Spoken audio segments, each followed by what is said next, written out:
নমস্কাৰ এই মুহূৰ্তত আহি পৰিছে সন্ধিয়াৰ কেইবাটাও গুৰুত্বপূৰ্ণ খবৰ। আজি 31 জুলাই অসমৰ লগতে ভাৰতৰ বিভিন্ন প্ৰান্তৰ পৰা সন্ধিয়াৰ কেইবাটাও খবৰ আহি পৰিছে। এই মুহূৰ্তত জনাই আছো সন্ধিয়াৰ গুৰুত্বপূৰ্ণ খবৰ। পদত্যাগ কৰক কেন্দ্ৰীয় মন্ত্ৰী সৰ্বানন্দ সোণোৱালে।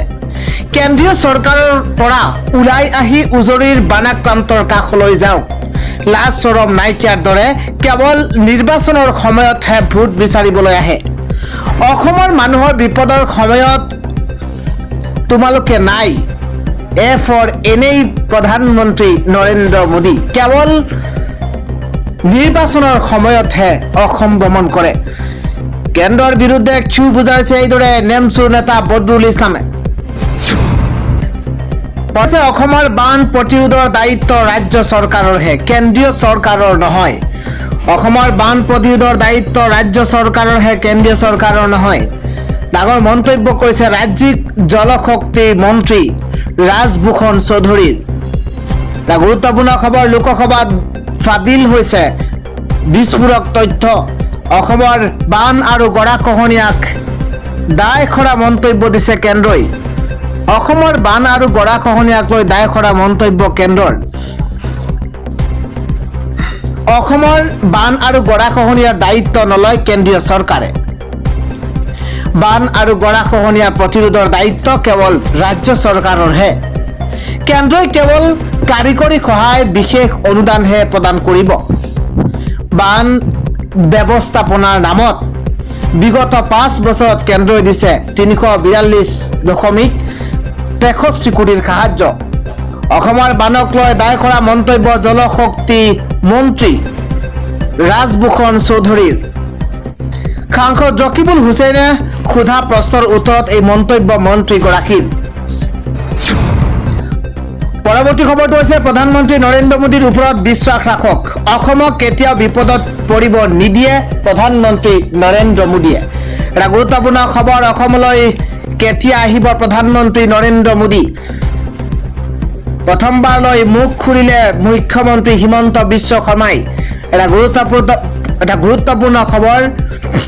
প্ৰধানমন্ত্ৰীৰ সাহসতে মই সকলো কাম কৰি আছো। প্ৰধানমন্ত্ৰীৰ সাহসতে মই সকলো কাম কৰি আছো। প্ৰধানমন্ত্ৰীৰ পৰা অফুৰন্ত সহায় পাই আছো। প্ৰধানমন্ত্ৰীয়ে সাহস নিদিলে মই একো কৰিব নোৱাৰিলোহেঁতেন। মোক নিৰন্তৰ কাম কৰিবলৈ পথ দেখুৱাই আহিছে প্ৰধানমন্ত্ৰীয়ে। অসমক কেতিয়াও বিপদত পৰিবলৈ নিদিয়ে প্ৰধানমন্ত্ৰী নৰেন্দ্ৰ মোদীয়ে। প্ৰধানমন্ত্ৰী আমাৰ সৈতে সঘন যোগাযোগত আছে। প্ৰতিটো মুহূৰ্ততে প্ৰধানমন্ত্ৰী আমাক ছাপোৰ্ট কৰি আছে। প্ৰধানমন্ত্ৰী আহিলে জিলা প্ৰশাসন 3 দিন আগৰ পৰা ব্যস্ত হ'ব লাগিব। জিলা প্ৰশাসনে মানুহকে সহায় কৰিব নে ব্যস্ত হৈ থাকিব, তেওঁ কেতিয়া আহিব তেওঁ নিজে সিদ্ধান্ত ল'ব। প্ৰধানমন্ত্ৰী নৰেন্দ্ৰ মোদীৰ ওপৰত অসমৰ ৰাইজে বিশ্বাস ৰাখক। প্ৰধানমন্ত্ৰী নৰেন্দ্ৰ মোদীৰ অসম ভ্ৰমণক লৈ মন্তব্য মুখ্যমন্ত্ৰীগৰাকীৰ। আগবাঢ়িছো পৰৱৰ্তী খবৰ। ফৰ আছাম নহয়, ফৰ এলোন। প্ৰধানমন্ত্ৰী গৃহমন্ত্ৰী আহিলেই দেখুৱাম এইবাৰ কলা পতাকা। ডাঙৰ খবৰ এই মুহূৰ্তত। উজনিৰ দল সংগঠনে অসমলৈ আহিবলৈ নিদিয়ে প্ৰধানমন্ত্ৰী নৰেন্দ্ৰ মোদী আৰু গৃহমন্ত্ৰী অমিত শ্বাহক। প্ৰধানমন্ত্ৰী গৃহমন্ত্ৰী আহিলেই দেখুওৱা হ'ব কলা পতাকা। প্ৰধানমন্ত্ৰী গৃহমন্ত্ৰী আহিলেই দেখুওৱা হ'ব কলা পতাকা। অসমৰ সাংসদক লৈ তিৰ্যক মন্তব্য উজনিৰ নেতা চিতু বৰুৱাৰ। অসমৰ সাংসদক লৈ তিৰ্যক মন্তব্য উজনিৰ নেতা চিতু বৰুৱাৰ। চলাহী কথাৰে ভোট লৈ সম্পদ লুটাত ব্যস্ত হৈছে বিজেপি। চলাহী কথাৰে ভোট লৈ অসমৰ সম্পদ লুটাত ব্যস্ত হৈ পৰিছে বিজেপি। অসমলৈ আহিবলৈ কিয় সময় নহল প্ৰধানমন্ত্ৰীৰ? আৰু কিমান মানুহৰ মৃত্যু হলেও অসমলৈ আহিব প্ৰধানমন্ত্ৰী নৰেন্দ্ৰ মোদী আৰু অমিত শ্বাহ? ফৰ আছাম নহয়, ফৰ এলোন এই মন্তব্য কৰিছে শৃংখল চলিহাই। অসমৰ সম্পদ কেন্দ্ৰৰ, কিন্তু অসমৰ সমস্যা কেন্দ্ৰৰ নহয় নেকি? এইদৰে মন্তব্য কৰিছে উজনিৰ দল সংগঠনে অসমলৈ আহিবলৈ নিদিয়ে প্ৰধানমন্ত্ৰী আৰু গৃহমন্ত্ৰীক। আন এটা খবৰ হৈছে 100টা পৰিয়াললৈ 100টা ঘৰ।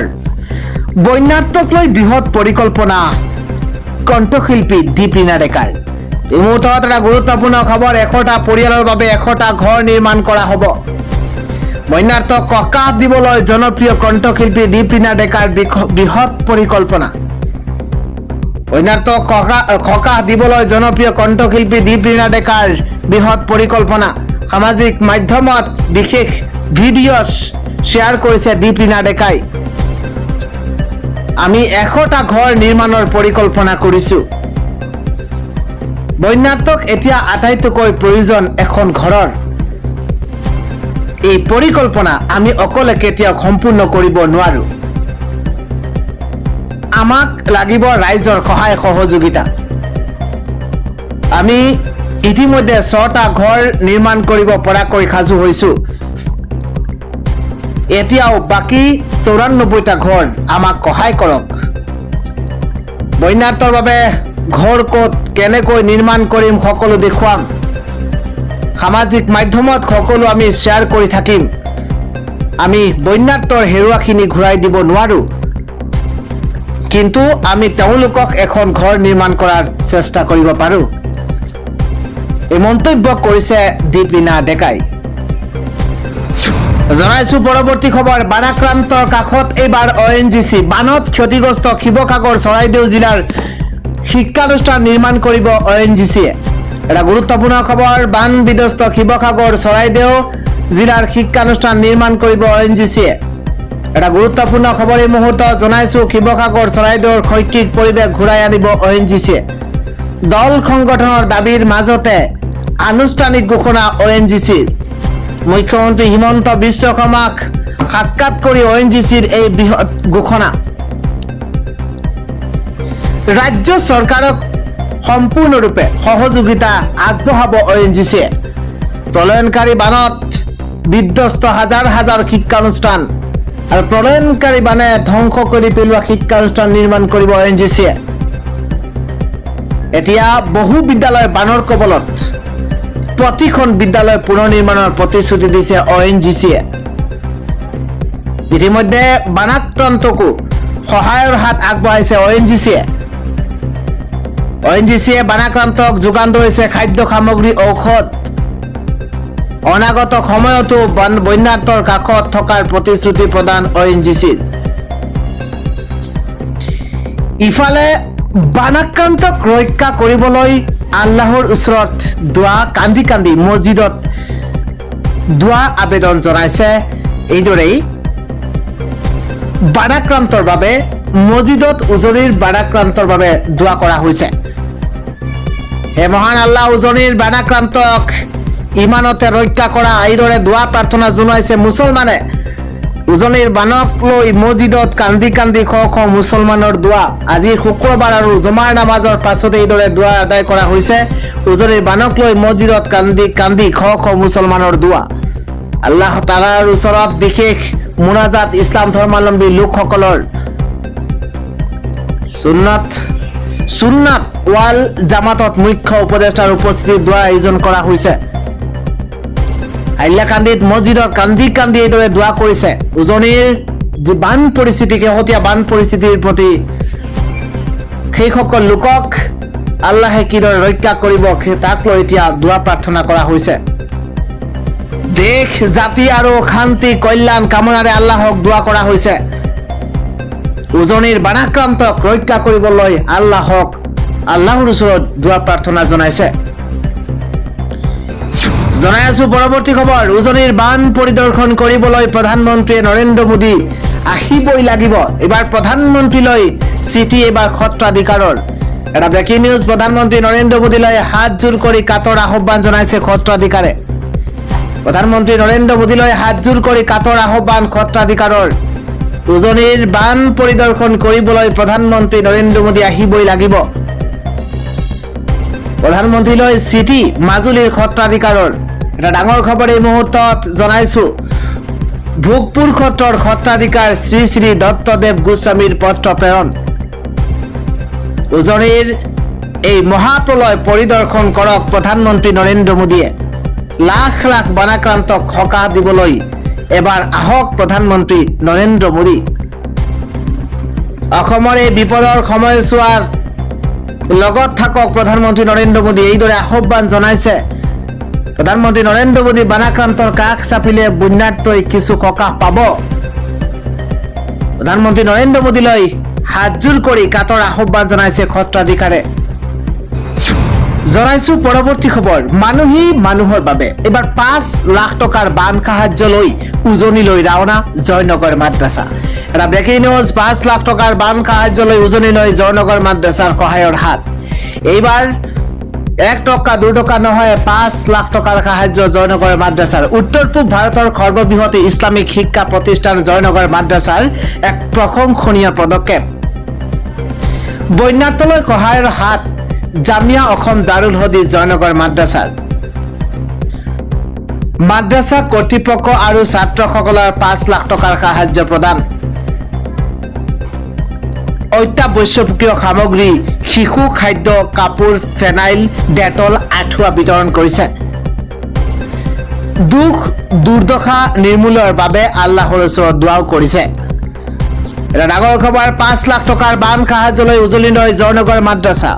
এবাৰ উত্তৰ পূব ভাৰতৰ সৰ্ববৃহৎ ইছলামিক শিক্ষা প্ৰতিষ্ঠানৰ এক প্ৰশংসনীয় পদক্ষেপ। জাতি ধৰ্ম বৰ্ণ নিৰ্বিশেষে এবাৰ উজনিলৈ সাহায্যৰ হাত মেলি দিছে জয়নগৰ মাদ্ৰাছাই। পৰৱৰ্তী খবৰটো হৈছে আজমলৰ 2 কোটিত অসমীয়া জাতিসত্তা বিক্ৰী নকৰিব। আজমলৰ 2 কোটিত অসমীয়া জাতিসত্তা বিক্ৰী নকৰিব আহ্বান জনাইছে। আজমলৰ 2 কোটিত বিক্ৰী নহ'ব। আজমলৰ সহায় এক ভয়াৱহ ভৱিষ্যতৰ ইংগিত। কোনে মন্তব্য কৰিছে এই মুহূৰ্তত জনাইছো। আজমলৰ সহায় ভয়াৱহ ভৱিষ্যতৰ ইংগিত। অসমবাসীলৈ এই আহ্বান জনাইছে হিন্দু সুৰক্ষা সেনাই। এই মুহূৰ্তত এটা গুৰুত্বপূৰ্ণ খবৰ জনাইছো। হাজাৰ হাজাৰ কোটি টকাৰ মালিক বদৰুদ্দিন আজমল। হাজাৰ হাজাৰ কোটি টকাৰ মালিক বদৰুদ্দিন আজমল। আৰু আজমলৰ বাবে 2 কোটি টকা অতি সৰু পৰিমাণ। আজমলৰ বাবে 2 কোটি টকা অতি সৰু পৰিমাণ। আজমলৰ 2 কোটি টকাৰ চিকমিকনিত ভুল নাযাব। বদৰুদ্দিন আজমলৰ সহায় হিন্দু জীয়াই নাথাকিব। আজমলৰ সহায় ললে খিলঞ্জীয়া বিপদত পৰিব। এইদৰে আজমলৰ সহায় ললে কাশ্মীৰী পণ্ডিতৰ নিচিনা অৱস্থা হ'ব। কাশ্মীৰী পণ্ডিতৰ দৰে দীপাঙে ঘূৰি ফুৰিব লাগিব। ভৱিষ্যত প্ৰজন্মই আমাক দুৰ্বল জনসমষ্টি হিচাপে মনত ৰাখিব। মন্তব্য কৰিছে এইদৰে হিন্দু সুৰক্ষা সেনাৰ নেতৃত্বৰ। আন এটা হৈছে বিজেপি এৰিছে ৰাষ্ট্ৰীয় মুখপাত্ৰ শ্বেহজাদ পুনাৱালাই। বিজেপিৰ ৰাষ্ট্ৰীয় মুখপাত্ৰ শ্বেহজাদ পুনাৱালাই দলটোৰ পৰা পদত্যাগ কৰাৰ কথা সদৰি কৰিছে। এই সন্দৰ্ভত অৱশ্যে বিজেপিৰ কোনো আনুষ্ঠানিক বিবৃতি প্ৰকাশ কৰা নাই। বিজেপিৰ ৰাষ্ট্ৰীয় মুখপাত্ৰ শ্বেহজাদ পুনাৱালাই দলটোৰ পৰা পদত্যাগ কৰাৰ কথা সদৰি কৰিছে। ৰাষ্ট্ৰীয় নেতাগৰাকীয়ে বৃহস্পতিবাৰ তেওঁৰ এক্স হেণ্ডেলৰ জৰিয়তে অত্যন্ত ব্যক্তিগত কাৰণত দল এৰা বুলি সদৰি কৰিছে। উল্লেখযোগ্য যে 2017 চনত তেওঁ কংগ্ৰেছ এৰি বিজেপিত যোগদান কৰিছিল আৰু তাৰ পাছতেই বিজেপিয়ে পুনাৱালাক দলটোৰ ৰাষ্ট্ৰীয় মুখপাত্ৰৰ দায়িত্ব দিছিল। বিজেপিত থকাৰ সময়ছোৱাত প্ৰধানমন্ত্ৰী নৰেন্দ্ৰ মোদীৰ প্ৰতি পূৰ্ণ সমৰ্থন আগবঢ়াই পুনাৱালাই কৰা মন্তব্যবোৰ বিশেষভাৱে চৰ্চিত আছিল। আন এটা হৈছে কেবিনেট বৈঠকত আজি এক বৃহৎ সিদ্ধান্ত গ্ৰহণ কৰা হৈছে। বানত ক্ষতিগ্ৰস্ত বিদ্যালয়লৈ আগবঢ়াব 3 লাখ কোটি টকা। শুকুৰবাৰে ৰাজ্যৰ ৰাজধানী দিছপুৰৰ জনতা ভৱনত অনুষ্ঠিত হয় ৰাজ্যিক কেবিনেটৰ এখন বিশেষ বৈঠক। আৰু এই বিশেষ বৈঠকতে মন্ত্ৰীসকলৰ উপস্থিত এই বৈঠকত অধ্যক্ষতা কৰে মুখ্যমন্ত্ৰী ডক্টৰ হিমন্ত বিশ্ব শৰ্মাই। বৈঠকত অনাগত দিনৰ ৰাজ্যৰ উন্নয়নৰ বাবে কেইবাটাও গুৰুত্বপূৰ্ণ সিদ্ধান্ত গ্ৰহণ কৰা হৈছে আৰু বানপানীক লৈ অধিক গুৰুত্ব সেই বৈঠকত দেখিবলৈ পোৱা গৈছে। উল্লেখযোগ্য যে বৈঠকৰ অন্তত মুখ্যমন্ত্ৰী হিমন্ত বিশ্ব শৰ্মাই সংবাদমেল সম্বোধন কৰি কেতবোৰ বৃহৎ সিদ্ধান্ত গ্ৰহণ কৰিছে। আজিৰ বৈঠকত হোৱা সিদ্ধান্তসমূহ আমি আপোনালোকক জনাইছো। বায়োগেছ প্ৰকল্পৰ অনুমোদন প্ৰথম সিদ্ধান্ত গ্ৰহণ কৰা হৈছে। দ্বিতীয়, গুৱাহাটী তিনিচুকীয়াত আৰম্ভ হ'ব গেছ প্লাণ্ট নিৰ্মাণৰ কাম। 3 নম্বৰ সিদ্ধান্ত ৰাজ্যৰ বান পৰিস্থিতিৰ সন্দৰ্ভত আলোচনা 7 আগষ্টৰ পৰা কৰা হ'ব বানত ক্ষয়ক্ষতিৰ হিচাপ। ইয়াৰ পিছতে কোৱা হৈছে শিৱসাগৰ চৰাইদেউলৈ যাব মুখ্যমন্ত্ৰী। কেইবাটাও বৃহৎ সিদ্ধান্ত বানাক্ৰান্ত জিলাত বিমান নিষ্পত্তি ত্বৰান্বিত কৰাৰ নিৰ্দেশ দিয়া হৈছে। 5 আগষ্টত বীমা কোম্পানীৰ সৈতে বহিব মুখ্যমন্ত্ৰী। ইয়াৰ পিছত ছাত্ৰ ছাত্ৰীৰ ইউনিফৰ্মৰ বাবে সমগ্ৰ শিক্ষাক দিয়া হ'ব ধন। ইতিমধ্যে মুখ্যমন্ত্ৰীৰ সাহায্য পুঁজিৰ পৰা দিয়া হৈছে 8 কোটি টকা। ইয়াৰ পিছত কোৱা হৈছে 9 আগষ্টৰ পৰা চৰাইদেউ শিৱসাগৰৰ বিদ্যালয় খোলাৰ পৰিকল্পনা। বানৰ ক্ষতিগ্ৰস্ত বিদ্যালয়লৈ আগবঢ়াব 3 লাখ কোটি টকা। ইয়াৰ পিছত আন কেইবাটাও সিদ্ধান্ত 1 ছেপ্টেম্বৰৰ পৰা মূল্যায়ন কৰিব ৰাস্তা ঘাটৰ ক্ষয়ক্ষতি। আগষ্টৰ ভিতৰতে ক্ষতিপূৰণ দিয়াৰ ব্যৱস্থা কৰিব ৰাজ্য চৰকাৰে। হিমন্ত বিশ্ব শৰ্মাৰ এই বৈঠকত কেতবোৰ বৃহৎ সিদ্ধান্ত গ্ৰহণ কৰা হৈছে। শিৱসাগৰ জিলাত 550খন বিদ্যালয় ক্ষতিগ্ৰস্ত হৈছে। চৰাইদেউতো কেইবাখনো বিদ্যালয় ক্ষতিগ্ৰস্ত হৈছে। অসম কমপ্লেক্স বায়োগেছ প্ৰকল্পত অনুমোদন। বিদ্যালয় পৰিষ্কাৰ কৰিবলৈও মুকলি কৰি দিয়া হ'ব ধন। গোৱালপাৰা জিলাৰ ৰাক্ষসিনী আৰু থাৰকুনবাৰী বনাঞ্চলক সংৰক্ষিত বনাঞ্চল হিচাপে ঘোষণা। আনহাতে অসমৰ বানপানীৰ বুজ ল'বলৈ প্ৰধানমন্ত্ৰী কেতিয়া অসমলৈ আহিব বুলি সোধা এক প্ৰশ্নৰ উত্তৰত মুখ্যমন্ত্ৰী ডক্টৰ শৰ্মাই কয়, প্ৰধানমন্ত্ৰী সঠিক সময়ত অসমলৈ আহিব আৰু ইয়াৰ লগতে ইয়াকো কয় যে অসমক বিপদত পৰিব নিদিয়ে প্ৰধানমন্ত্ৰী নৰেন্দ্ৰ মোদীয়ে।